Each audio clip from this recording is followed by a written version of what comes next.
നിസ്കാരത്തിൽ എന്നതുപോലെ ഔറത്ത് മറക്കുക, രണ്ട് ഖുതുബക്കിടയിൽ അല്പസമയം ഇരിക്കുക, മുവാലാത്ത് പാലിക്കുക. ഇതിലേക്ക് വിശദീകരണം പിന്നെ വരും. ഇപ്പൊ എത്രണ്ണായി? 8 ഇനി ഖതീബ് പുരുഷനായിരിക്കുക. ഒരു നാട്ടിലെ ഖുതുബ, ജുമാ നടക്കുന്ന നാട്ടിലെ ഖുതുബ ആ നാട്ടിന്റെ പരിധിയിൽപ്പെട്ട സ്ഥലത്ത് വെച്ച് തന്നെ നിർവഹിക്കപ്പെടുക. ഖുതുബ ജുമാ പോലെ തന്നെ ളുഹർ വക്തിൽ തന്നെ ആയിരിക്കുക. ജുമായുടെ മുമ്പ് ഖുതുബ നിർവഹിച്ചിരിക്കുക. ഇത്രയും ഷർത്തുകളാണ് ഖുതുബയുടെ 12 ഷർത്തുകൾ. ഇനി അതിനെ സംബന്ധിച്ച് 7 നേരിട്ട് എണ്ണി പറയുന്നുള്ളൂ. ബാക്കിയുള്ളത് നേരത്തെ പറഞ്ഞതിൽ നിന്നിട്ടും ശേഷം പറയുന്നതിൽ നിന്നിട്ടും ലഭ്യമാണ്. മറ്റ് ഫിഖ്ഹിന്റെ കിതാബുകളിൽ 12 കൃത്യമായി തന്നെ എണ്ണി പറഞ്ഞിട്ടും ഉണ്ട്. ആട്ടെ, വിഷയത്തിലേക്ക് വരാം. ബിസ്മില്ലാഹിർ റഹ്മാനിർ റഹീം വബിഹി നസ്തഈൻ.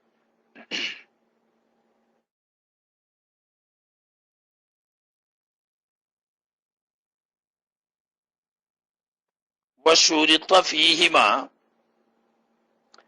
2 ഖുതുബകളിൽ ഷർത്താക്കപ്പെടും. ഫീഹിമ എന്ന് പറഞ്ഞാൽ ഖുതുബത്തൈനി, 2 ഖുതുബകളിൽ ഷർത്താക്കപ്പെടും. ഇസ്മാഉ 40, 40 ആളുകളെ കേൾപ്പിക്കൽ. 40 ആളുകളെ കേൾപ്പിക്കുക എന്ന് പറഞ്ഞാൽ ഖതീബ് ഉൾപ്പെടെ 40 ആള് മതിയല്ലോ ഷർത്ത്. അതുകൊണ്ട് 39 സിവാഹു, ഖുതുബ നിർവഹിക്കുന്ന വ്യക്തി അല്ലാത്ത 39 ആളുകളെ കേൾപ്പിക്കുക. അദ്ദേഹം കേട്ടാലും കുഴപ്പമില്ല, കേട്ടിട്ടില്ലെങ്കിലും കുഴപ്പമില്ല. കാരണം എന്താ? അതിന് ഖുതുബ നിർവഹിക്കുന്ന ആള് കേട്ടിട്ടില്ലെങ്കിലും കുഴപ്പമില്ല എന്ന് പറയുന്നത്, കേട്ടിട്ടില്ലെങ്കിലും താൻ എന്താണ് പറയുന്നത് എന്ന് തനിക്കറിയാമല്ലോ. അപ്പൊ കേട്ട സ്ഥാനത്ത് തന്നെയാണ്. അതാണ്. അപ്പൊ മറ്റ് 39 ആളെ കേൾപ്പിക്കുക. ഇദ്ദേഹം കേട്ടെങ്കിലും ഓക്കെ, കേട്ടിട്ടില്ലെങ്കിലും ഓക്കെ. അപ്പൊ കേൾക്കണം എന്ന് പറഞ്ഞ ഷർത്ത് 40 ആൾക്കാണല്ലോ. ഇയാൾ കേൾക്കാൻ ഞാൻ പിന്നെ 40 തികയോ? കേൾക്കണം എന്ന് പറയുന്നത് ഇത് ഗ്രഹിക്കണം എന്നതാണ് അതിന്റെ മുഖ്യ ലക്ഷ്യം. അപ്പൊ ഇയാൾ പറയുന്നത് എന്താന്ന് അയാൾക്ക് ഗ്രഹിക്കാൻ കഴിയുമല്ലോ. അർത്ഥം അറിഞ്ഞാലും അറിഞ്ഞില്ലെങ്കിൽ ഞാൻ എന്താ പറയുന്നത് അയാൾക്ക് അറിയാം. അപ്പൊ കേട്ടിട്ടില്ലെങ്കിലും കുഴപ്പമില്ല. അതാ 39 ആൾ അദ്ദേഹം അല്ലാതെ കേട്ടാ മതിയെന്ന്. അപ്പൊ കേൾപ്പിക്കുകയും വേണം, കേൾക്കുകയും വേണം. അത് 2 ഷർത്താണ്. അത് രണ്ടും കൂടി ഒന്നിച്ചാ ഇവിടെ പറഞ്ഞു. എങ്ങനെയുള്ള 39 ആള്? മിമ്മൻ തൻഅഖിദു ബിഹിമുൽ ജുമുഅത്തു, ജുമുഅ കെട്ടുപെടാൻ ആവശ്യമാവുന്ന നിബന്ധനയൊത്ത പരിപൂർണന്മാരായ 40 ആളുകൾ കേട്ടിരിക്കണം. എന്ത് കേൾക്കണമെന്ന്? ഇസ്മാഉ 40 അൽ അർക്കാന, ഖുതുബയുടെ റുക്നുകൾ 40 ആൾ കേൾപ്പിക്കണം. എങ്കിലേ ഖുതുബ സഹീഹാവൂ. അഥവാ ലാ ജമിഅൽ ഖുതുബത്തി, ഖുതുബ മുഴുവൻ കേൾപ്പിക്കൽ ഷർത്തില്ല ഖുതുബ സഹീഹാകാന്. ഖുതുബ സഹീഹാകാൻ ഷർത്തില്ല എന്ന് പറഞ്ഞാൽ, പണ്ടൊക്കെ നമ്മളെ നാട്ടിലെ ചില ഖത്തീബന്മാര് ചെയ്തിരുന്ന പോലെ കേറിയിട്ട് അൽഹംദുലില്ലാഹ് എന്ന് ഉറക്ക പറയും. പിന്നെ മൂപ്പരാണ് മുങ്ങും, കുറു കുറു കുറു കുറു കുറു കുറു കുറു കുറു അറിയും. എന്താ അയാൾക്ക് പഠിച്ചോനും അല്ലാതെ മൂന്നാമതൊരാൾക്കും അതെന്താ അറിയില്ല. പിന്നെ പൊങ്ങല് സല്ലല്ലാഹു അലാ സയ്യിദിനാ മുഹമ്മദ്. ഈ ശൈലി ഒരു പക്ഷേ ഈ പ്രയോഗത്തിൽ നിന്ന് തെറ്റിദ്ധരിച്ചതായിരിക്കാം. തെറ്റിദ്ധരിച്ചത് എന്ന് തന്നെ പറയണം, അല്ലാതെ അത് ശരിയല്ല. അത് അതായത് റുക്നുകൾ 40 ആളെ കേൾപ്പിക്കണം എന്നത് ഖുതുബ സഹിയാകാൻ ഷർത്താണ്. ഖുതുബ സഹിയായെങ്കിലേ ജുമാ സഹിയാവൂ. അപ്പൊ ജുമാ സഹീഹ് ആവണമെങ്കിൽ എണ്ണപ്പെടുന്ന 40 ആളുകൾ ഖുതുബയുടെ ഫർളുകൾ കേട്ടിരിക്കണം. എന്നാൽ ഫർളല്ലാത്ത തവാബികളാവുന്ന സുന്നത്ത് ഓതലും ഷർത്തില്ല. എന്തിന്? ഖുതുബ സഹിയാകാൻ അഥവാ ജുമാ സഹിയാകാൻ. അതുകൊണ്ട് തന്നെ അത് കേൾക്കലും എന്ത് ഷർത്തില്ല? ഖുതുബ സഹിയാവുന്നതിനും അത് മുഖേന ജുമാ സഹിയാവുന്നതിനും ഈ തവാബികൾ കേൾക്കൽ ഷർത്തില്ല. എന്തിന്? സഹിയാകാൻ. അതേ സമയത്ത് ഈ തവാബിയായിട്ട് സുന്നത്ത് കിട്ടണോ 40 ആൾ കേൾക്കണം. ഇല്ലേ അയാൾ വെറുതെ അരപ്പൈസയും കൂലി കിട്ടാത്ത ഒരു പാഴ്വേല ചെയ്തു എന്നതിനർത്ഥമുള്ളൂ. ഒരു ഫായിദയും അതുകൊണ്ടില്ല. അത് അടിവരയിട്ട് തന്നെ പറയണം. ഒരു ഫായിദില്ല, അയാൾ വെറുതെ കൂലില്ലാത്ത പണിയെടുക്കണം. കേൾക്കണ സുന്നത്തായ തവാബികൾ സുന്നത്തായി പരിഗണിക്കപ്പെടണമെങ്കിൽ ഈ 40 ആള് കേൾക്കൽ അതിനും ഷർത്ത് തന്നെ. നമ്മൾ പലപ്പോഴും ഉണർത്തിയതാണ്. അത് ബഹുമാനപ്പെട്ട എ.പി. ഉസ്താദിന്റെ പടയോട്ടത്തില് അതൊക്കെ കടപഴകി ഇപ്പൊ അൽഹംദുലില്ലാ ഒരു 99% ഖത്തീബന്മാരും ഓതുന്ന ഖുതുബ എന്താണ് എന്ന് ശ്രോതാക്കൾക്ക് കേൾക്കാം. ഒരുപാട് വിപ്ലവങ്ങൾ ബഹുമാനപ്പെട്ട എ.പി. ഉസ്താദ് നയിച്ചിട്ടുണ്ട്. അതിൽപ്പെട്ട ഒരു വിപ്ലവമാണ് ഖുതുബ മുഴുവൻ കേൾക്കണം, കുറച്ച് മുങ്ങുക, ബാക്കി പൊങ്ങുക എന്നുള്ള അവസ്ഥ വിട്ടിട്ട് ഓതുന്ന ഖുതുബ മുഴുവനായിട്ട് തന്നെ സദസ്യർ കേൾക്കണം എന്നൊരവസ്ഥയിലേക്ക് മാറ്റിക്കൊണ്ടുവന്നത്. പല പണ്ഡിത ക്ലാസുകളിലും ശക്തമായി അത് ഊന്നിപ്പറഞ്ഞ് തന്റെ ശിഷ്യന്മാരെ അതിന് സജ്ജരാക്കി. അപ്പോ മഹാഭൂരിപക്ഷവും ഇന്ന് ഉത്ബുദ്ധരാണ്. ഇനിയുണ്ട് നേരം വെളുക്കാത്ത ചില അവിടാടെ ഈ ആമന്റേക്ക് പൗതി മുങ്ങി പൗതി പൊങ്ങുന്ന ടീം, മനസ്സിലായില്ലേ? പക്ഷേ ജുമാ സഹിയാവാൻ അത് ഷർത്ത് അതല്ലല്ലോ. അതിന് തവാബി പറയൽ തന്നെ ഷർത്തില്ലല്ലോ ജുമാ സഹിയാൻ. ആകെ അർക്കാന് മാത്രം ഓതിയ ഖുതുബ സഹിയാണ്, ജുമാ സഹിയാണ്. തവാബിയായി എണ്ണപ്പെട്ട് സുന്നത്ത് കിട്ടണോ അർക്കാന് പോലെ തന്നെ 40 എണ്ണപ്പെട്ട ആളുകൾ കേൾക്കണം, എങ്കിലേ ആ സുന്നത്ത് കിട്ടുള്ളൂ. ഇനി പറയാം. അപ്പൊ 40 ആൾ കേൾക്കണം എന്ന് പറഞ്ഞല്ലോ. കാല ശൈഖുന മഹാനായ ഇബ്നു ഹജറുൽ ഹൈതമി റഹ്മത്തുള്ളാഹി തങ്ങൾ പറയാണ്, ലാ തജിബുൽ ജുമുഅത്തു, ജുമുഅ നിർബന്ധമാവില്ല, അല അർബഈന, ഒരു നാട്ടിൽ ഉള്ള 40 ആളുകളുടെ പേരിൽ നിന്നാൽ ആകെ 40 ആളെ ആ നാട്ടിലുള്ളൂ. അതോടുകൂടി ബാബുഹും അസമ്മു, അതിൽ ചിലർ ഒരാളെങ്കിലും ചെവിട് കേൾക്കാത്ത ആളാണ് എങ്കിൽ അവിടെ ജുമാ വുജൂബില്ല. എന്തുകൊണ്ട്? 40 ആൾ ഖുതുബ കേൾക്കണോ? അത് ഒരാൾക്ക് ചെവിട് കേൾക്കൂല, എന്നാ പിന്നെ 40 തികയില്ല. 40 ആൾ ഖുതുബ കേൾക്കാതിരുന്നാൽ, അയാളെ കേൾപ്പിക്കാതിരുന്നാലും ജുമാ സഹിയല്ല. അതുകൊണ്ട് മാത്രമല്ല വലാ തസിഹു, ജുമാ സഹിയല്ല, വുജൂബ് തന്നെയാണ്, പക്ഷെ ജുമാ സഹിയാവൂല. അപ്പോ മഅ വുജൂദി ലഹത്തിൻ, ശബ്ദ കോലാഹലമുള്ളതോടുകൂടി. എങ്ങനത്തെ ശബ്ദ കോലാഹലം? യംനഉ സമാഅ റുക്നിൽ ഖുതുബത്തി, ഖുതുബയുടെ അർക്കാനുകളെങ്കിലും കേൾക്കുന്നതിന് പ്രതിബന്ധമാകുന്ന തരത്തിലുള്ള ശബ്ദ കോലാഹലം കൊണ്ട് ഒന്നും തിരിയുന്നില്ല. ഈ ശബ്ദ കോലാഹലം നിയന്ത്രിക്കാൻ ഇവർക്കൊട്ട് കഴിയില്ല. ഉദാഹരണം, തൊട്ടടുത്ത് ഏതോ ഒരു വലിയ ഫാക്ടറി ഉണ്ട്. ആ ഫാക്ടറിയിൽ നിന്നുള്ള ശബ്ദം കൊണ്ട് ആകെ ശബ്ദമുഖരിതമാണ് അന്തരീക്ഷം. ഖുതുബ ഓതിയാലും സ്പീക്കർ വെച്ച് ഓതിയാലും എന്താണ് ഇപ്പൊ പറയുന്നത് എന്ന് ആർക്കും ഒന്നും തിരിയില്ല. എന്നാൽ അങ്ങനെയുള്ള സാഹചര്യത്തിൽ ജുമാ നിസ്കാരം സഹിയാവില്ല.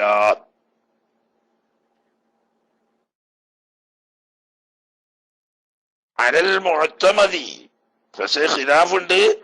മുഅ്തമദ് അനുസരിച്ച് ജുമാ സഹിയാവൂലാന്ന. ഫീഹിമാ എന്ന് പറഞ്ഞാല് ഈ 2 രൂപത്തിലും അഭിപ്രായ വ്യത്യാസമുണ്ട്. ഒന്ന് പറഞ്ഞ എങ്ങനെ, 40 ആളുണ്ട്, അതിൽപ്പെട്ട ചില ആളുകൾക്ക് ചെവിട് കേൾക്കൂല. അപ്പൊ 40 ആൾക്ക് മുഴുവനായിട്ട് ഖുതുബ കേൾക്കാൻ കഴിയില്ല, എങ്കിൽ ജുമാ ഇല്ല. രണ്ടാമത്തേത്, ആരുടെയും ചെവി കേൾക്കുന്ന തകരാറൊന്നുമില്ല, എല്ലാം നല്ല കേൾക്കുന്നവര് തന്നെയാണ്. പക്ഷേ അന്തരീക്ഷം ശബ്ദമുഖരിതമായിട്ട് ശബ്ദ കോലാഹലം കൊണ്ട് എന്താണ് ഖതീബ് ഓതുന്നത് എന്നൊന്നും വ്യക്തമല്ല, ഫർളുകൾ മനസ്സിലാവുന്നില്ല, എങ്കിലും ജുമാ സഹിയാവില്ല എന്ന് പറഞ്ഞതിൽ രണ്ടും ഖിലാഫുണ്ട്. മുഅ്തമദ് അങ്ങനെയാണ്. 40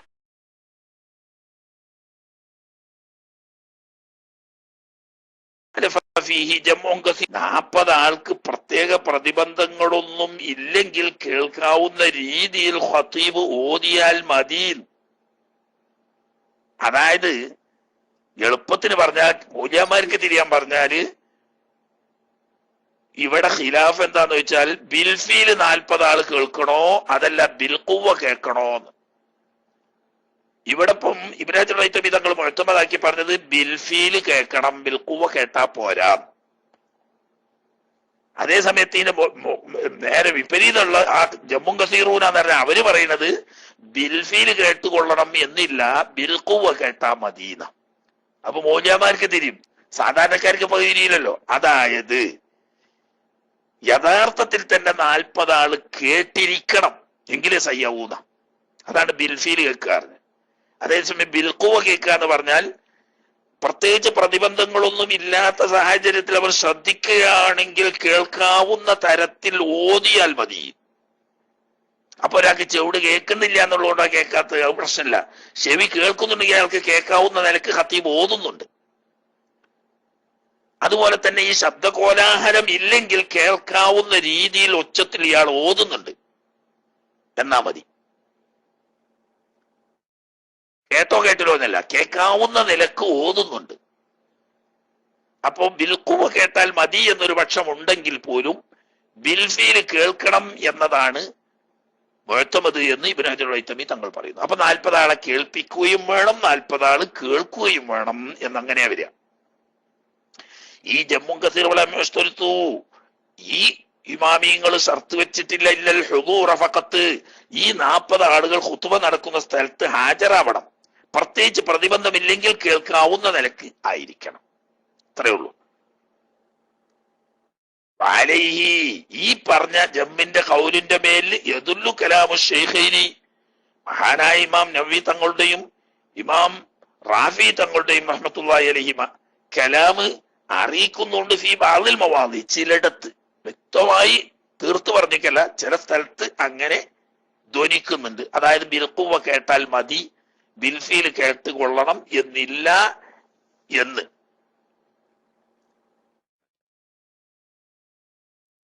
അതോടുകൂടി വലായുഷ്തർത്തു കൗനുഹും, 40 ആൾ കേൾക്കണം, പക്ഷെ ഈ കേൾക്കുന്നിടത്ത് ഷർത്താക്കപ്പെടൂല. അത് മേപ്പെട്ട കേട്ടോ, ഇതിന്റെ ബാക്കിയല്ല. ഞാൻ അങ്ങനെ മനസ്സിലാക്കണ്ട. താലൂരെ ഇപ്പൊ പറഞ്ഞ് ഏത് ഈ മുഖാലിഫായ മുഅ്തമദിന്റെ മാറ്റുള്ള കൗലിന്റെ ബാക്കിയല്ല അത്. അതിന് മേപ്പെട്ടാ പോണ്. ഇസ്മാഉ അർബഈന, അങ്ങനെയാണ് നമ്മൾ മത്തിന് പറഞ്ഞു വരുന്നത്. 40 ആളുകളെ കേൾപ്പിക്കൽ ഷർത്താണ്. എന്നാൽ ഈ 40 ആളുകൾ വലായുഷ്തർത്തു കൗനുഹും, ഈ 40 ആളുകൾ ആവണമെന്ന് ഷർത്തില്ല. ബി മഹല്ലി സ്വലാത്തി, നിസ്കാരം നടക്കുന്ന സ്ഥലത്ത് തന്നെ ആയിക്കൊള്ളണം എന്നില്ല. അതായത് ഖതീബ് പള്ളിക്കകത്ത് വെച്ചാണ് ഖുതുബ നിർവഹിക്കുന്നത്. ഏതാനും ആളുകൾ പള്ളിക്ക് പുറത്തുണ്ട്, പക്ഷെ അവർക്ക് വ്യക്തമായ ഖുതുബ കേൾക്കാം. എന്നാൽ മതി, ഈ 40 ആളുകളും നിസ്കാരം നിർവഹിക്കുന്ന ഹാളിൽ തന്നെ വേണം എന്നില്ല. അതുപോലെ തന്നെ വമാഫഹും, ഈ 40 ആളുകൾക്ക് ഗ്രഹിച്ചു കൊള്ളണം എന്നും ഷർത്തില്ല. എന്ത് ലിമായസ്മഊനഹു, അവർ കേൾക്കുന്നത്. നമ്മളെ നാട്ടിലേക്ക് അധികം ആളുകൾക്കും ഖുതുബ കേൾക്കുന്നത് മനസ്സിലാകുന്നില്ലല്ലോ. കാരണം എന്താ? അതിന് പറയുന്നുണ്ട് അറബിയിലായിരിക്കണമെന്ന്. അറബി അറിയാത്ത സാധാരണക്കാരായ കുറെ ആളുകളാണ്. അപ്പോ ഖുതുബ അവർക്ക് വ്യക്തമായി കേൾക്കുന്നുണ്ട്, പക്ഷേ എന്താപ്പാ മുസ്ലിയാര് പറയുന്നത് എന്ന് അവർക്ക് അറിയില്ല. അതുകൊണ്ട് കുഴപ്പമില്ല, വ്യക്തമായി കേൾക്കുന്നില്ലേ, ഓക്കെ, അത് മതി. അപ്പൊ പള്ളിയിൽ വെച്ചാണ് നിസ്കരിക്കുന്നതെങ്കിൽ പള്ളിക്ക് അകത്തിരിക്കണം 40 ആളുകൾ എന്നും ഷർത്തില്ല. ഈ ഓതുന്ന ഖുതുബ അർത്ഥം മനസ്സിലായിക്കൊള്ളണം എന്നും ഷർത്തില്ല. മറിച്ച് ജുമാക്ക് എണ്ണപ്പെടാൻ പറ്റുന്ന പരിപൂർണന്മാരായ 40 ആളുകൾ വ്യക്തമായി ഖുതുബ കേട്ടിരിക്കണം, അത്രേ ഷർത്തുള്ളൂ. ഇനി അടുത്ത ഷർത്ത്, വശുരിത ഫീഹിമാ, 2 ഖുതുബയിലും ഷർത്താക്കപ്പെടും. അറബിയത്തുൻ, അറബി ഭാഷ ഷർത്താക്കപ്പെടും. കാരണം അതെന്താ? അത് ഔദ്യോഗിക പ്രഭാഷണമാണ്. നമ്മൾ പറഞ്ഞല്ലോ, ഗവർണറുടെ നയപ്രഖ്യാപന പ്രസംഗം പോലെ, രാഷ്ട്രപതിയുടെ നയപ്രഖ്യാപന പ്രസംഗം പോലെ ഉള്ള മുസ്ലിം ഉമ്മത്തിന്റെ ഔദ്യോഗികമായ നയപ്രഖ്യാപനമാണ്. അത് അതിന്റെ പ്രോട്ടോകോളൊക്കെ പാലിച്ചുകൊണ്ടേ അങ്ങനെയുള്ള ഒരു ഖുതുബ നിർവഹിക്കാൻ പാടുള്ളൂ. അതൊരു കേവല പ്രസംഗമല്ല. അതിന് ചില പ്രത്യേക പ്രോട്ടോകോളുകളൊക്കെ പാലിച്ചുകൊണ്ട് തന്നെ ചെയ്യാൻ പറ്റൂ. അതിൽപ്പെട്ട ഒന്നാണ് അത് അറബിയിലെ നിർവഹിച്ചു കൂടും. നമ്മുടെ ഇന്ത്യയില് ഇന്ത്യക്കാര് എന്നതുകൊണ്ട് ഹിന്ദി ഔദ്യോഗിക ഭാഷയാണെന്ന് പറഞ്ഞിട്ട് ഹിന്ദി മാത്രം പ്രഭാഷണം നടത്തിയാൽ പ്രശ്നം ഉണ്ടാക്കും ആൾക്കാര്. ബാക്കിയുള്ളവരൊന്നും മിണ്ടിയിട്ടില്ലെങ്കിലും അണ്ണാച്ചികള് വാളെടുക്കും. അപ്പൊ പിന്നെ എന്താ, ആർക്കും വേണ്ടാതെ ഇംഗ്ലീഷിലായിക്കോട്ടെ, അങ്ങനെ അതിനിപ്പോ ആർക്കും കുഴപ്പമില്ല. അത് ആരും മാതൃഭാഷയല്ല, ഇന്ത്യക്കാരുടെ ആരുടെയും മാതൃഭാഷയല്ലാത്ത വിദേശ ഭാഷ നമ്മുടെ സ്വന്തം നാട്ടിന്റെ ഔദ്യോഗിക ഭാഷകള് പലതുമുണ്ട്. അതൊക്കെ മാറ്റിവെച്ചിട്ട് പുറത്തുനിന്ന് വന്ന വിദേശിയായ കടന്നു കയറി വന്ന ഭാഷയിലാണ് ഔദ്യോഗിക പ്രഭാഷണം. എന്നാലും ആയിട്ടൊരു ഭാഷ ശർത്ത് അവിടെ ഉണ്ട്.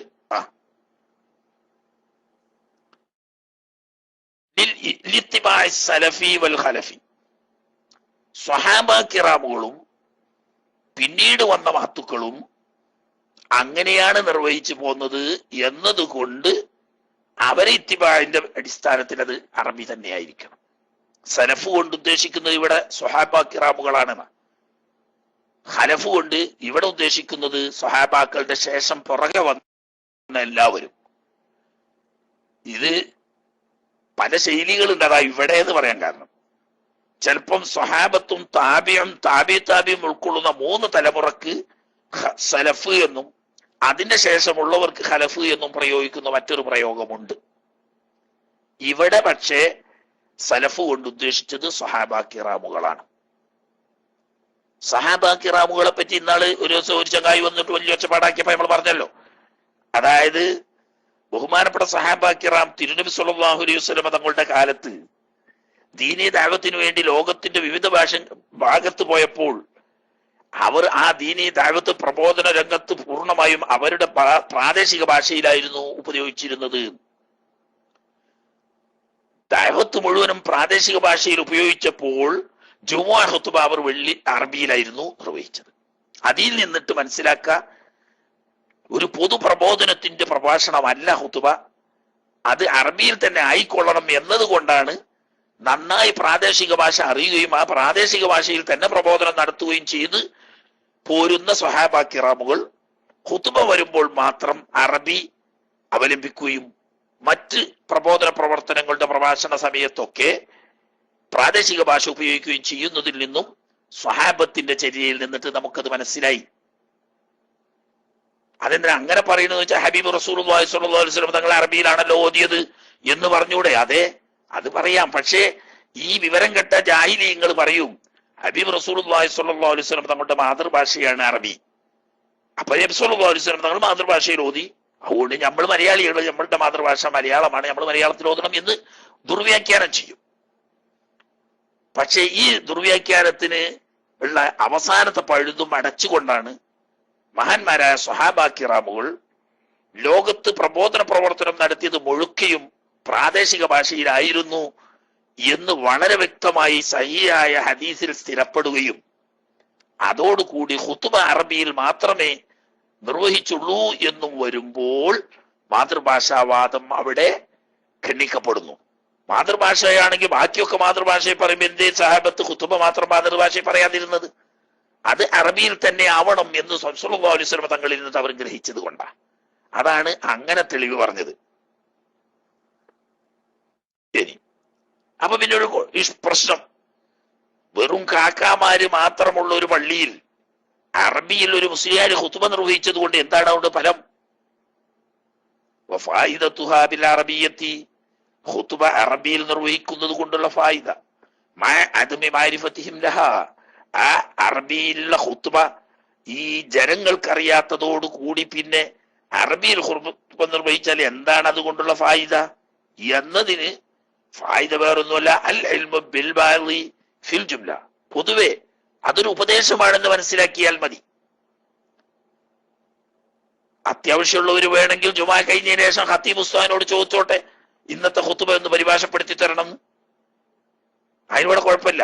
ഖുത്ബ ജുമാ കഴിഞ്ഞതിന് ശേഷം അന്നത്തെ ഖുത്ബയുടെ ഒരു ആശയ വിവർത്തനമായിട്ട് പറയട്ടെ, കുഴപ്പമില്ല. അല്ലെങ്കിൽ അറബി പഠിക്കാലോ. അറബി പഠിക്കാലോ, അത് ലോകത്ത് ഇത്ര എളുപ്പമുള്ള സൗകര്യമുള്ള കാര്യമാണ്. അതൊന്നും ആവില്ല, നമുക്ക് പഠിക്കാനൊന്നും ആവില്ല. എന്നാ പിന്നെ അങ്ങനെ മതി.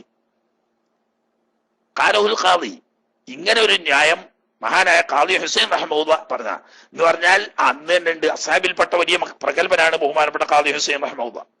ഖാദി ഹുസൈൻ തങ്ങളോട് ഒരിക്കലും ഒരാൾ ചോദിക്കുകയുണ്ടായി, നിങ്ങൾ ഇങ്ങനെ ഖുതുബ അറബിയിലായിരിക്കണം എന്ന് ഷർത്ത് പറയുമ്പോൾ ജനങ്ങൾ അറബികൾ അല്ലെങ്കിൽ പിന്നെ ഈ ഖുതുബ അറബിയിൽ നിർവഹിച്ചുകൊണ്ട് എന്താണ് അതുകൊണ്ടുള്ള ഫായിദ എന്ന് ചോദിച്ചപ്പോൾ മഹാനവറുകൾ പറഞ്ഞതാണ്, അവര് ഇങ്ങനെ മനസ്സിലാക്കിയാൽ മതി, അതൊരു പ്രധാനപ്പെട്ട ഉപദേശം പറയുകയാണ് എന്ന് മനസ്സിലാക്കിയാൽ മതി. പണ്ട് ഞാനൊക്കെ ഓതുന്ന കാലത്ത് പറയലുണ്ട്, മംഗലാപുരക്കാര് വയറ് കേൾക്കും പോലെ. ഇനി മംഗലാപുരക്കാരെങ്കിലും ഇത് കേട്ടിരിക്കുന്നുണ്ടെങ്കിൽ അവര് എന്നോട് വാളെടുക്കരുത്. മംഗലാപുരക്കാര് പലരും നമ്മളെ ദിവസം കേൾക്കുന്നുണ്ട്, അതുകൊണ്ടാ പറയുന്നത്. എന്ന് പറഞ്ഞാല് അവര് കർണാടക ഭാഷക്കാരാണല്ലോ. ഇനി കർണാടക അല്ലെങ്കിൽ നിക്കാണ്, ശരിക്കുള്ള മലയാളം അവർക്ക് അറിയില്ല.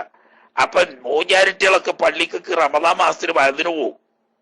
അപ്പൊ വയലിന് പറയാൻ വേണ്ടി മുസ്ലിയാരുട്ടി എഴുന്നേറ്റ് നിന്നാല് ആ സാധുക്കള് എല്ലാരും നല്ല അതബോട് കൂടി കേട്ടിരിക്കും. ദുആ കഴിഞ്ഞ് സലാത്ത് ചെല്ലുന്നത് വരെ ഇരിക്കും, എന്നിട്ടേ അവരെ എഴുന്നേറ്റ് പോവുള്ളൂ. എന്നാൽ വയലൊക്കെ കഴിഞ്ഞതിന് ശേഷം മുക്കിർച്ചാന്റെ അടുത്ത് എന്നിട്ട് നല്ല വയലായിട്ട് തോന്നിയെങ്കിൽ ചോദിക്കും, എന്തിരിച്ചാ മോലിയാച്ച ചെല്ലിയേ? അപ്പൊ നമ്മളെ നാട്ടിലുള്ള മലപ്പുറത്തുകാരേക്കാർ അവിടുത്തെ മൗലിയാരിച്ച ചിലപ്പോ പറയും, അപ്പൊ നിങ്ങളല്ലേ കേട്ട് ഇങ്ങനെ തൊള്ളിയും കാട്ടി ഇങ്ങനെ കുത്തിരിഞ്ഞ് നിങ്ങൾക്ക് എന്താ മനസ്സിലായത്? അതൊരു നല്ല കാര്യം ചെല്ലല്ലേ, ഒരു നല്ല കാര്യം ചെല്ലല്ലേ എന്നേൽക്കിരുന്നതാണ്. അപ്പൊ അവർക്ക് ഇതൊന്നും മനസ്സിലായിട്ടല്ല ഇരുന്നത്. നല്ല ശുദ്ധ മലയാളത്തിൽ ഇയാൾ അങ്ങനെ പറയുന്നുണ്ട്, അവർക്ക് അതൊന്നും മനസ്സിലായിട്ടില്ല. പക്ഷേ എന്നാലും അവര് ഇരുന്നത് എന്താണ്, ഒരു നല്ല കാര്യം പറയല്ലോ എന്ന നിലയ്ക്ക് ഇരുന്നതാണ്. അതാണ് ഇപ്പൊ ഖാദി ഹുസൈൻ റഹ്മത്തുള്ളാഹി അലൈഹി തങ്ങൾ പറഞ്ഞത്, മംഗലാപുരക്കാര് വയല് കേട്ടേക്ക്. എല്ലാ വയലും അല്ല, മലയാളം വയല്. ഇപ്പൊക്കെ പിന്നെ നമ്മുടെ പ്രവർത്തനം സജീവായി. SSF അവിടെ കൂടുതൽ പ്രവർത്തിക്കുന്ന SSF SSFും SVSും തുടങ്ങിയ നമ്മുടെ സംഘടനകളുടെ പ്രവർത്തനം സജീവമാവുകയും ഒരുപാട് സഖാഫികൾ കർണാടക സ്റ്റേറ്റിൽ വന്നിട്ട് സൈദികളും സഖാഫികളുമായി പഠിച്ചു പോവുകയും ചെയ്തവർക്ക് അവർക്ക് നന്നായി മലയാളം അറിയാം. അങ്ങനെ മലയാളം നന്നായി ഇപ്പൊ ഏകദേശമൊക്കെ മനസ്സിലാവും. എന്നാലും മുഴുവൻ തിരിയില്ല, എന്നാലും അവർ ബഹുമാനപൂർവ്വം അന്നതുപോലെ ഖാദി ഹുസൈൻ തങ്ങൾ പറയുന്നു ഫിൽ ജുംല ബഅദാണെന്ന് മനസ്സിലാക്കിയാൽ മതി. അപ്പൊ ഒരു നല്ല കാര്യം പറയാണെന്ന് മനസ്സിലാക്കി ഇരുന്നാൽ മതി. ഒരു അറിയാത്തൊരു പറഞ്ഞു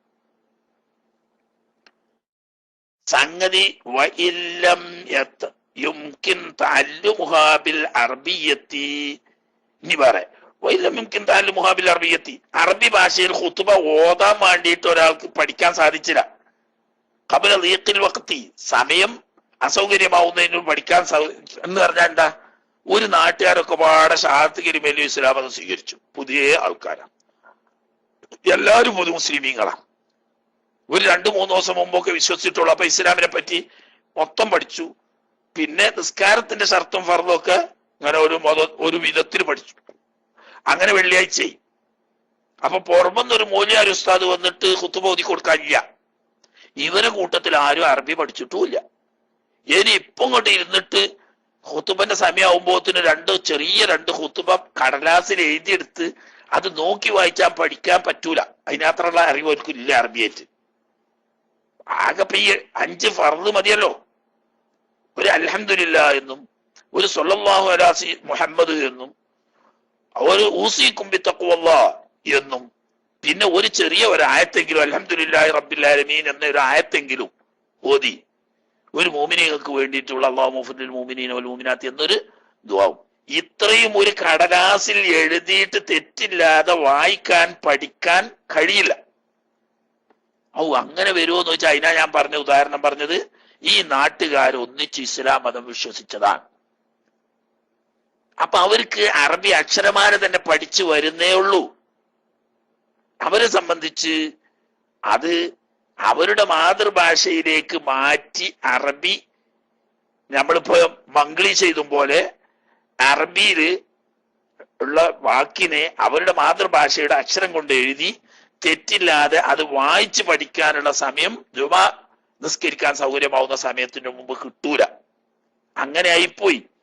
എന്നാൽ തൽക്കാലം ഈ ആഴ്ച ഖതബ മിൻഹും ആ ആളുകളുടെ കൂട്ടത്തിൽ നിന്നിട്ട് ഓതണം വാഹിദുൻ ഒരാള് ബിലിസാനിയും, അന്ന് തൽക്കാലം അവരുടെ മാതൃഭാഷയിൽ ഓതുക. അതേ സമയത്ത് വൈനംകര താല്ലുമുഹ, ഈ ഖുതുബ പഠിക്കാൻ സാധിക്കും. ഖുതുബ പഠിക്കാന്നല്ല നിങ്ങൾ മനസ്സിലാക്കിയേക്ക്, നബാത്തിയ ഖുതുബ പഠിക്കാന്നല്ല, 5 റുക്നുകൾ മാത്രം ചുരുക്കി ഒരു കടലാസിൽ എഴുതിയെടുത്ത് നോക്കി വായിക്കാൻ പഠിക്കുക. അല്ലാതെ അതിന്റെ ആശയം സ്വന്തം ആശയം ഗ്രഹിക്കാനോ അർത്ഥം മനസ്സിലാക്കാനോ അല്ലെങ്കിൽ സ്വന്തമായി ഖുതുബ ഉണ്ടാക്കാനോ ഒന്നും കഴിഞ്ഞോളന്നില്ല. നേരെ ഒരു കടലാസിൽ അറബിയിൽ 5 ഫർദുകൾ എഴുതി കൊടുത്താൽ അതിങ്ങനെ തെറ്റില്ലാതെ നോക്കി വായിക്കാൻ കഴിയുന്ന ഒരാളില്ല. അത് പഠിക്കാനുള്ള സൗകര്യവും ഇല്ല ഇപ്പൊ ഇന്ന് ഖളാകുന്നതിന് മുമ്പ്. എന്നാ അവരുടെ മാതൃഭാഷയിൽ ഓതാം. ഇനി അങ്ങനെയല്ല, പഠിക്കാൻ കഴിയൂ, എന്നാ പിന്നെ പഠിക്കൽ വജബ വുജൂബാണ് അലാകുല്ലിൻ. അവിടെ ഒരു അല കുറവുണ്ട് ആലൂര്, അത് നോക്കിക്കോളി. വജബ അലാകുല്ലിൻ, ആ നാട്ടിലുള്ള എല്ലാവരുടെ മേലും വുജൂബാണ്. അലൽ കിഫായത്തി, ഫർദ് കിഫായ. എല്ലാവരും മേലും എന്ന് പറഞ്ഞാൽ എല്ലാവരും കൂടി പഠിക്കണം എന്നല്ല. ഫർദ് കിഫായ നിലക്ക് ആ സമൂഹത്തിന്റെ മേലിൽ അത് വുജൂബാണ്. അതിൽ ഒരാളെങ്കിലും ചെയ്താൽ ബാക്കിയുള്ളവരുടെ കടമ വിടും, ഇല്ലെങ്കിൽ എല്ലാവരും കുറ്റക്കാരാവും എന്ന് പറഞ്ഞു. അപ്പൊ എന്നാലും എന്ത് പറ്റൂല, മാതൃഭാഷയിൽ നിർവഹിച്ചാൽ പറ്റൂലെന്ന് നോക്കിയിട്ട് കടലാസിൽ എഴുതി കൊടുത്താൽ തെറ്റില്ലാതെ നോക്കി ഇങ്ങനെ വായിക്കാൻ പറ്റുന്ന ഒരാളുണ്ടെങ്കിൽ അങ്ങനെ വായിച്ചിട്ട് ഖുതുബ നിർവഹിച്ചോളണം എന്ന്. അതാണ്. ഇനി വഖിയാമു ഖാദിരിൻ അലൈഹി, നിൽക്കാൻ കഴിയുന്നവൻ നിൽക്കുക. ഖിയാമിന്റെ മേൽ ഖാദിർ എന്ന്, അതവിടെ ഒരു അരിഹിൽ ആവശ്യമില്ല, എന്നാലും ആയിക്കോട്ടെ. നിൽക്കാൻ കഴിയുന്നവൻ നിൽക്കുക. പ്രസംഗം സാധാരണ നിന്ന് പ്രസംഗിക്കലാണല്ലോ അതിന്റെ ശൈലി, എന്നാൽ ഇവിടെ അത് ഷർത്താണ്. പക്ഷേ ഖുതുബ ഓതാൻ കഴിയുന്ന അവിടുത്തെ മുസ്ലിയാർക്ക് നിൽക്കാൻ വയ്യ. എന്നാ നിസ്കാരം പോലെ തന്നെയാണ്. നിസ്കാരം പോലെ എന്ന് പറഞ്ഞാല് ഫർദ് നിസ്കാരത്തിൽ നിൽക്കാൻ കഴിവുള്ളവൻ നിൽക്കണം, നിൽക്കാൻ കഴിയില്ലെങ്കിൽ ഇരിക്കണം, ഇരിക്കാൻ കഴിയില്ലെങ്കിൽ ചെരിഞ്ഞു കിടക്കണം. ഖുതുബന്റെ നിയമം തന്നെ. നിൽക്കാൻ കഴിയുമെങ്കിൽ നിൽക്കന്നെ വേണം, ഷർത്താണ്. നിൽക്കാൻ കഴിയുന്ന ഒരാൾ ഇരുന്നു കൊണ്ട് ഖുതുബ ഓതിയാൽ ഖുതുബ സയ്യാവൂല. അതേ സമയത്ത് നിൽക്കാൻ കഴിയില്ലെങ്കിൽ ഇരിക്കാം. അടുത്ത് വത്തുഹുറുൻ, ത്വഹാറത്തുൻ ഷർത്താണ്. എന്തിനെ തൊട്ടൊക്കെ ത്വഹാറത്ത്? മിൻ ഹദസിൻ അക്ബറ, വലിയ ശുദ്ധിയിൽ നിന്നിട്ട് ശുദ്ധി ഉണ്ടായിരിക്കണം. വഅസ്ഗറ, ചെറിയ ശുദ്ധിയിൽ നിന്നിട്ടും ശുദ്ധി ഉണ്ടായിരിക്കണം. മാത്രം പോരാ, വഅൻ നജസിൻ ഗൈരി മഅഫുവിൻ അൻഹു, നിസ്കാരത്തിൽ അഫു ചെയ്യപ്പെടാത്ത നജസുകളിൽ നിന്നിട്ട് ശുദ്ധിയാവുകയും വേണം. അഥവാ നിസ്കാരത്തിന്റെ വിധി തന്നെയാണ് ഖുതുബക്കുന്ന്. ദേഹത്തിലോ വസ്ത്രത്തിലോ തന്റെ ശരീരം സ്പർശിക്കുന്ന സ്ഥലത്തോ അഫു ചെയ്യപ്പെടാത്ത നജസ് ഉണ്ടാവാനും പാടില്ല, നിസ്കാരം പോലെ തന്നെ. അപ്പൊ എണ്ണി പറയുമ്പോ 12 ഷർത്ത് ഉണ്ടാകുക. ചെറിയ ശുദ്ധി എന്ന് ശുദ്ധിയാകാ വേറെ, വലിയ ശുദ്ധി എന്ന് ശുദ്ധിയാലോ ഒന്ന് വേറെ, നജസിന്ന് ശുദ്ധിയാലോ ഒന്ന് വേറെ, അങ്ങനെ വരുമ്പോ 14 ആവും. ഫീ സൗബിഹി വബദനിഹി വമക്കാനിഹി, ശരീരത്തിലും വസ്ത്രത്തിലും ഇവൻ സ്പർശിക്കുന്ന സ്ഥലത്തും അഫു ചെയ്യപ്പെടാത്ത നജസിൽ നിന്നും ശുദ്ധിയാവണം. അതുപോലെ തന്നെ ചെറുതും വലുതുമായ ശുദ്ധിയിൽ നിന്നിട്ടും ശുദ്ധിയായിരിക്കണം. മാത്രം പോരാ, സത്രുല്ലിൽ ഔറത്തി, ഔറത്ത് മടക്കുകയും വേണം. നിസ്കാരം തന്നെ, നിസ്കാരത്തിന് അതേ ഷർത്ത് തന്നെ ഇതിനൊക്കെ. ഇനി അതിന്റെ പുറമെ വശുരുത്ത ഷർത്താക്കപ്പെടും ജുലൂസും ബൈനഹുമാ, 2 ഖുതുബക്കിടയിൽ ഒന്ന് ഇരിക്കല്. എങ്ങനെ ഇരിക്കണം? തുമഇനീനത്തിൻ ഫീഹി, ആ ഇരുത്തത്തിൽ അനക്കമടങ്ങണം. അത്രേ ഷർത്തുള്ളൂ. ഒരു സുബ്ഹാനല്ലാഹ് പറയാൻ ആവശ്യമായ ഖദർ ഇരിക്കൽ ഷർത്താണ്. എന്നാൽ അതിനെക്കാട്ടിൽ കുറച്ച് നീട്ടിയിട്ട് വസുന്ന, സുന്നത്താക്കപ്പെടും അയ്യക്കൂന, ഈ ജുലൂസ് ഇരുത്തം ആവൽ ബിഖദ്രി സൂറത്തുൽ ഇഖ്ലാസ്, ഒരു ഖുൽ ഹുവല്ലാഹു അഹദ് ഓതാൻ ആവശ്യമായ അത്രയും സമയം ആവലാണത് സുന്നത്ത്. എന്ന് മാത്രമല്ല, ഇഖ്റാസ് സൂറത്തിനെ ഈ ഖതീബ് ഓതലും സുന്നത്തുണ്ട്. ഫീഹി, ആ ജുലൂസില്. ഇത് കേൾക്കണോലല്ല, മോജാര് ഇഖ്ലാസ് ഓതുക, കേൾക്കണോലും ദ്വാരുന്നോട്ടെ. ഇരിക്കണ 2 ഖുതുബന്റെ ഇടയിൽ ഇരിക്കുന്ന സമയത്ത് ദുആ ആണ് ഏറ്റവും നല്ലത്. ദുആയിൽ ഏറ്റവും അഫ്ളലായത് ഏതാണ്? ദ്വാരക്കുന്ന സമയത്ത് മുഴുവനും സലാത്താക്കിയാൽ ഇദൻ തുക്ഫാ ഹമ്മുക വതുഗ്ഫറു ദംബുക എന്ന് നബി സല്ലല്ലാഹു അലൈഹി വസല്ലം തങ്ങൾ പറഞ്ഞതുകൊണ്ട് ദുന്യവിയും മുഖ്റവിയുമായ എല്ലാ കാര്യങ്ങളും നേടാൻ സ്വലാത്ത് ചൊല്ലലാണ് നല്ലത് എന്നതുകൊണ്ടാണ് നമ്മുടെ നാട്ടിലൊക്കെ മഹാന്മാരായ മുൻഗാമികൾ ശീലിപ്പിച്ചു പോകുന്നത് ഖത്തീബ് ഇരിക്കുന്ന സമയത്ത് ദുആ ചെയ്യുക, അല്ലാത്ത സമയത്ത് സ്വലാത്ത് ഇല്ല. എന്നാ എല്ലാ ദുആവും ചെയ്ത ദുന്യാവും ആഖിറത്തിലുള്ള എല്ലാ ഖൈറും കിട്ടിയ സലാത്ത് ഇല്ലണമെന്നല്ല, ദുആർക്കാണ് വേണ്ടത്. പക്ഷേ കുറഞ്ഞ സമയത്ത് എന്താ നമ്മൾ ദ്വാരക്ക? അപ്പൊ അതുകൊണ്ട് സ്വലാത്ത് ഇല്ല. കാരണം ഉബൈർ റളിയല്ലാഹു തആല അൻഹുവിന്റെ ഹദീസ് ഉണ്ടല്ലോ, ഇപ്പോഴും ചിലവർക്ക് അതിന്റെ ആശയം മനസ്സിലായിട്ടില്ല. ഹദീസ് 24 മണിക്കൂറും സ്വലാത്ത് ഇല്ല എന്നല്ല പറഞ്ഞ് ആ ഹദീസ് കൊണ്ട് ഉദ്ദേശിക്കുന്നത്. ഞാൻ ദുആ ചെയ്യാൻ ഉദ്ദേശിക്കുമ്പോൾ ആ ദുആ ഞാൻ നല്ലൊരു ഭാഗം സ്വലാത്താക്കി മാറ്റാൻ ആഗ്രഹിക്കുന്നു, അതെത്ര വേണം എന്നാണ് ചോദ്യം. ഞാൻ ദുആ ചെയ്യുമ്പോൾ ആ ദുആ അതിന്റെ ഒരു നിശ്ചിത ഭാഗം സ്വലാത്ത് ചെല്ലാൻ ഉദ്ദേശിക്കുന്നുണ്ട്, അതെത്രയാണ് എന്നാ ചോദ്യം. അപ്പൊ നബി സല്ലല്ലാഹു അലൈഹി വസല്ലം തങ്ങൾ നീണ്ട ഹദീസ് എല്ലാവർക്കും അറിയാം, ലാസ്റ്റ് പറഞ്ഞു ഉബൈർ റളിയല്ലാഹു അൻഹു ഇദൻ അജ്അലു ലക സ്വലാത്തി കുല്ലഹ എന്ന് പറഞ്ഞാൽ ഞാൻ ചെയ്യുന്ന ദുആ മുഴുവനും താങ്കളുടെ സ്വലാത്താക്കി മാറ്റിയാലോ. എനിക്ക് രോഗം മാറണമെങ്കിലും, എന്റെ കടം വീടണമെങ്കിലും, എന്റെ ബുദ്ധിമുട്ട് വീടണമെങ്കിലും, കച്ചവടത്തിൽ ലാഭം കിട്ടണമെങ്കിലും, കുട്ടികളെ കെട്ടിച്ചു പോകണമെങ്കിലും, സുഖേട് മാറണമെങ്കിലും, ആഖിറത്തിൽ എല്ലാത്തിനും ഒക്കെ സ്വലാത്താക്കുക. എന്തുദ്ദേശിക്കുമ്പോഴും ദ്വാരക്കാൻ ഉദ്ദേശിക്കുമ്പോൾ ദ്വാ മുഴുവനും സ്വലാത്താക്കുക. എന്നാലോ അപ്പൊ നബി തങ്ങൾ എന്ത് പറഞ്ഞു? ഇത് തുക്ഫാ ഹമ്മുക, ദുന്യവിയായ എല്ലാ പ്രശ്നത്തിനും പരിഹാരമാകുന്നു. ഒറ്റ വാക്കാണ് ഹമ്മ്. കിഫായത്ത് വരും എന്ന് പറഞ്ഞാൽ ദുന്യാവിലുള്ള എല്ലാ പ്രശ്നത്തിനും പരിഹാരമാകും എന്ന് പറഞ്ഞാൽ ആഗ്രഹിച്ചത് ലഭിക്കുകയും വിഷമകരമായത് നീങ്ങിപ്പോവുകയും ചെയ്യുമ്പോഴേ ഹമ്മ് നീങ്ങുക എന്ന് പറയുള്ളൂ. അപ്പൊ ദുന്യവിയായിരിക്കുന്ന നിന്റെ മഖ്സൂദുകളൊക്കെ ഹാസിലാവും. വതുഗ്ഫറു ദംബുക എന്ന് പറഞ്ഞാൽ ആഖിറത്തിലുള്ള ഏറ്റവും വലിയ പ്രശ്നം ദോഷം പൊറുക്കപ്പെടല. അത് പൊറുക്കപ്പെട്ട് കഴിഞ്ഞാൽ ആഖിറം വിജയിക്കും. അപ്പൊ ദുന്യാവും ആഖിറവും നേടാൻ സ്വലാത്ത് മാത്രം പ്രാർത്ഥനയാക്കിയാൽ മതി. അപ്പൊ കുറഞ്ഞ സമയമല്ലുള്ളൂ അതിന്റെ ഇടയിൽ, ഈ 2 ഖുതുബന്റെ ഇടയിലേ ഇരുത്തുള്ളൂ. അപ്പോഴാണെങ്കിലോ ഉത്തരം കിട്ടാൻ വളരെ സാധ്യതയുണ്ട്.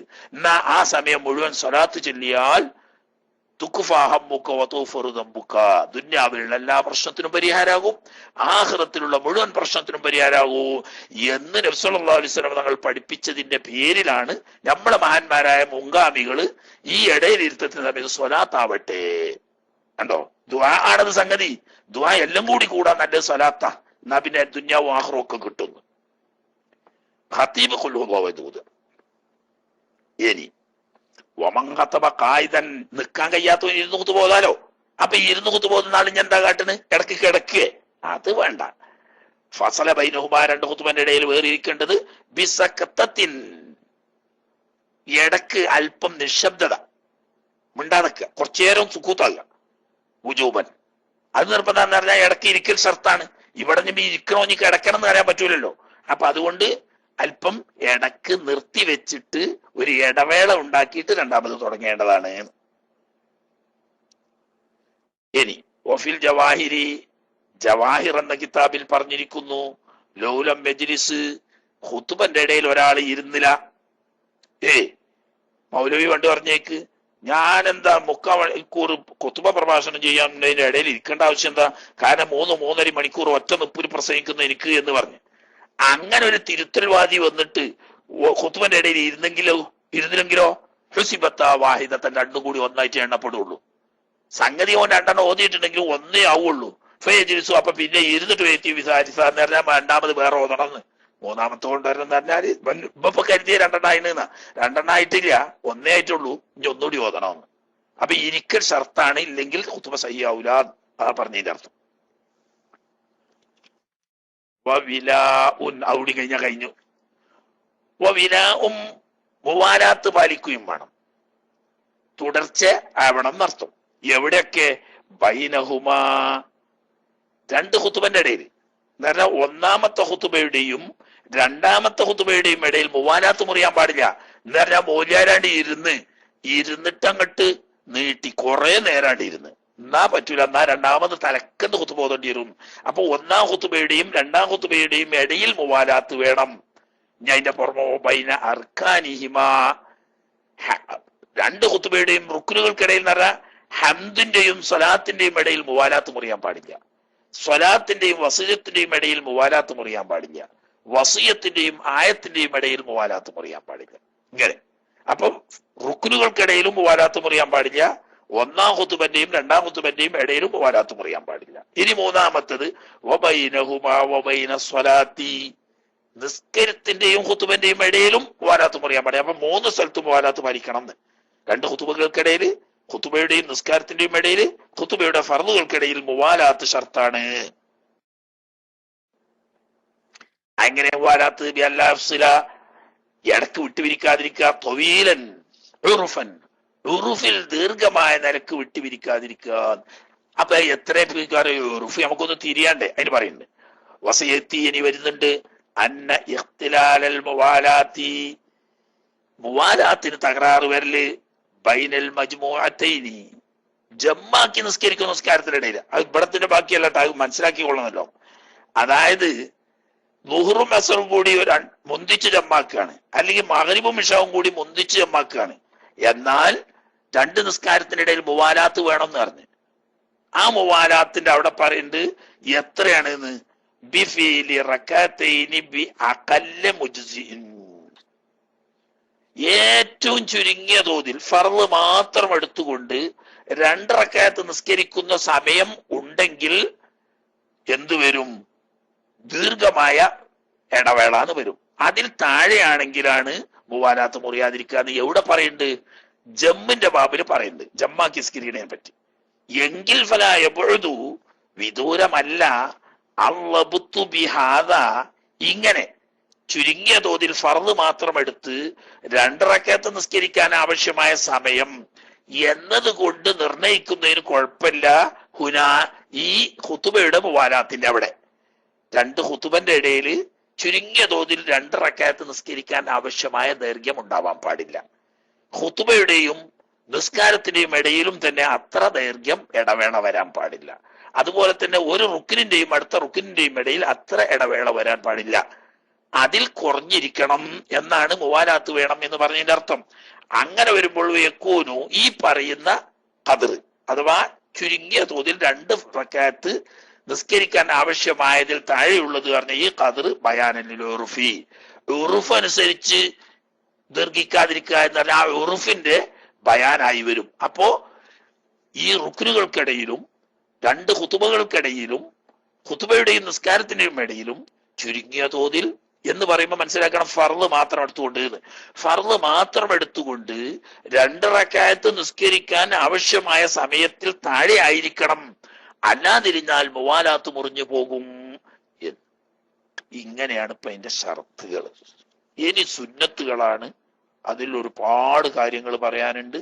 ഇൻഷാ അല്ലാഹ് അത് റബ്ബ് തൗഫീഖ് ചെയ്തെങ്കിൽ തുടർന്ന് നാളെ ഓതുമ്പം നോക്കാം. ഇന്നിപ്പോ അത് മതി. ഇനി കുറച്ചു നേരം എന്തെങ്കിലുമൊക്കെ സംശയമുള്ളവരൊക്കെ ഉണ്ടാവുമല്ലോ.